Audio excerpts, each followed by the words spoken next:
श्री कृष्ण से जुड़े हुए अक्षर हैं। राम जी की मर्यादा का पालन करो तब श्री कृष्ण अवतार होगा। जिसके घर में राम जी ना पधारे वहाँ कृष्ण भी नहीं आते। राम जी का अवतार अर्थात राम जी की मर्यादा का पालन, ये दोनों साक्षात पूर्ण पुरुषोत्तम के अवतार हैं। बाकी सब अवतार अंशावतार है, पूर्ण अवतार है। अंशावतार का रहस्य यह है कि अल्प काल के लिए, अल्प जीवों के उद्धार के लिए जो अवतार होता है वह अंशावतार है, और अनंत काल के लिए तथा अनंत जीवों के कल्याण के लिए जो अवतार होता है वह पूर्ण अवतार है। ऐसा संत मानते हैं। भगवान की कथा तो करनी है कन्हैया की, परंतु क्रम क्रम से दूसरे अवतारों की कथा सुनाकर अधिकार प्राप्त हो तो कन्हैया आए। इसके पीछे हरि कलिक बुद्धि आदि अवतार हुए हैं। कुल मिलाकर 24 अवतार हैं।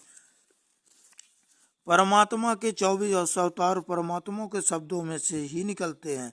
पासे 5 अक्षर, 2 में अक्षर, 4 से त्याग अक्षर, 8 से माँ अक्षर, 4 से ब्रह्मांड भी ईश्वर का अवतार है, ईश्वर का अवतार है। कई तो ब्रह्मांड में तो ईश्वर को देखते हैं, कोई ईश्वर संसार में सब पदार्थों में भगवान स्वरूप दर्शन करते हैं। सारा ब्रह्मांड भगवान रूप मानते हैं।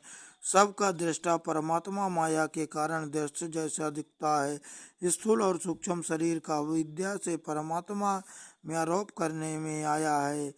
जो परमात्मा में आत्म स्वरूप के ज्ञान से यह आरोप दूर हो जाए, जो हो शंका, उस समय ब्रह्मा का साक्षात्कार होता है। इस तद ब्रह्मा दर्शनम सिद्धांतम समझ में आएगा। भगवान वेदव्यास जी ने भगवत चरित्रों से परिपूर्ण भगवान का नाम पुराण बनाया। भगवान श्री कृष्ण धर्म ज्ञान आदि शाही स्वधर्म पधारे तो इस कलयुग में अज्ञान रूपी अंधकार से लोग अंधों हुए।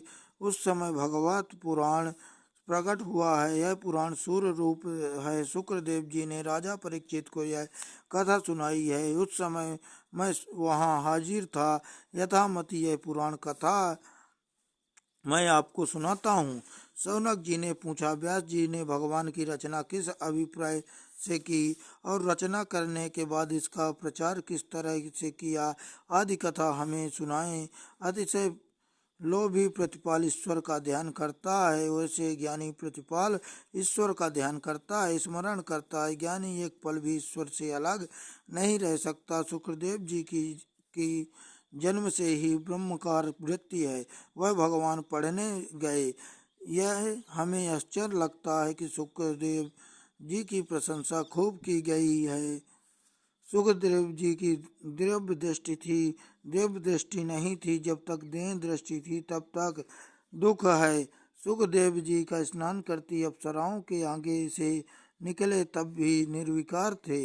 एक समय ऐसा हुआ कि सरोवर में अप्सराएं स्नान करती थी। वहां से नग्न अवस्था में सुखदेव जी निकले। सुखदेव जी अप्सराओं में पूर्व तक स्नान चालू रखा और किसी प्रकार की लज्जा का अनुभव नहीं किया। कपड़े भी नहीं पहने। थोड़ी देर बाद व्यास जी वहां से निकले। उन्होंने कपड़े भी पहने थे, परंतु व्यास जी को देखकर अप्सराओं ने तुरंत ही अपने वस्त्र लिए। व्यास जी ने इस वस्त्र को देखा तो वह आश्चर्य में पड़ गए कि ऐसा क्यों हुआ। अप्सराओं से उसका कारण पूछा। उन्होंने बताया कि आप वृद्ध हैं, पूज्य हैं, पिता तुल्य हैं, परंतु आपके मन में यह पुरुष है, यह स्त्री है, ऐसा भेद है। जबकि सुखदेव जी के मन में कोई ऐसा भेद नहीं है। सुखदेव जी केवल ब्रह्मज्ञानी नहीं है, ब्रह्म दृष्टि रखकर घूमते हैं। सुखदेव जी को अभेद दृष्टि सिद्ध हो चुकी है। उन्हें यह खबर नहीं है कि यह स्त्री है या पुरुष है। संत के दर्शन करने वाला भी निर्विकार बनता है। सुखदेव जी का दर्शन करके अप्सराओं भी निर्विकारी बनी है, निष्काम हुई हैं। अप्सराओं को लगा कि धिक्कार है, हमें इस महापुरुष को देखो तो यह महापुरुष प्रेम प्रभु प्रेम में कैसे पागल बने।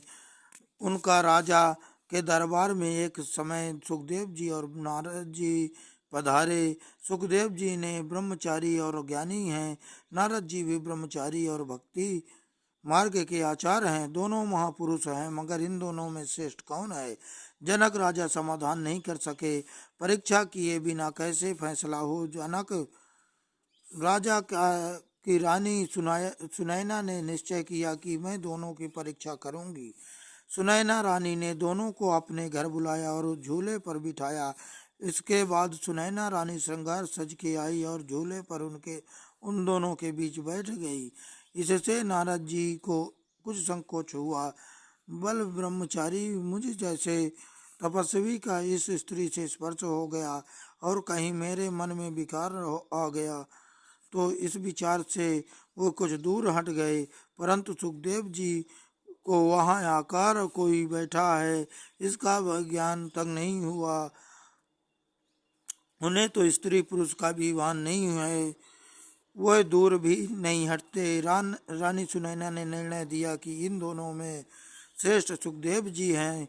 इनको तो स्त्रीत्व या पुरुषत्व का भी भान नहीं है। स्त्रीत्व और पुरुषत्व का भान ना जाए तब तक ईश्वर नहीं मिलते। स्त्रीत्व और पुरुषत्व का भान भूले तभी भक्ति सिद्ध हुई। मानो सुखदेव जी को स्त्री में स्त्रीत्व नहीं दिखता है, उनको सब में ब्रह्म भाव हो गया है, सब में ब्रह्म दिखता है। जब तक पुरुषत्व और स्त्रीत्व स्मरण है तब तक काम, जब तक स्मरण जाता है तब तक काम आ जाता है। अर्थात काम करता है। ब्रह्म चर्चा करने वाले सुलभ हैं, ब्रह्मज्ञानी सुलभ नहीं है। सुखदेव जी जैसी दृष्टि रखने वाले सुलभ नहीं है। ब्रह्म दृष्टि रखना कठिन है। ऐसे पुरुष को तो भगवान पढ़ने की जरूरत नहीं है, फिर भागवत पढ़ने क्यों गए? सुखदेव जी भी भिक्षावृत्ति के लिए बाहर निकलते हैं तो भगी गोदाहन काल से अर्थात 6 मिनट से अधिक कहीं भी रुकते नहीं हैं। फिर भी 7 दिन तक बैठकर उन्होंने यह कथा राजा परीक्षित को कैसे सुनाई। हमने सुना है कि राजा परीक्षित भगवान का भारी प्रेमी भक्त था। उसे साफ लगा कि किस लिए यह हमें कहो। सूत जी कहते हैं,